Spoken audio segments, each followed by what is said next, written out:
سما ہوگا یہ اللہ کا قرآن وہاں گواہی وہ دے رہا ہے۔ کام آئیں گے مگر جہاں آپ کا کوئی نہ دل کام اس آئے۔ نور کو تو اللہ کے جذب نہیں حبیب کر صلی اللہ پا علیہ وسلم کی شفاعت سے قیامت کے دن صاحب نے ہم سوال جیسے پوچھا کہ بہت میرا سارے دل کیوں نور گناہگاروں کو کی جذب نہیں کر بخشش۔ پا رہا؟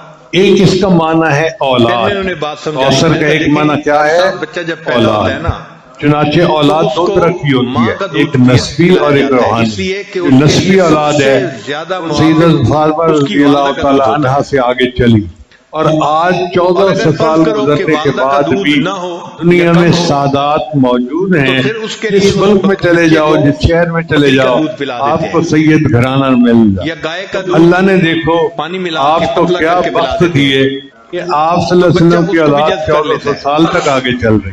ایک لیکن جب ہوتی ہے بچہ بڑا ہو روحانی جاتا اولاد، ہے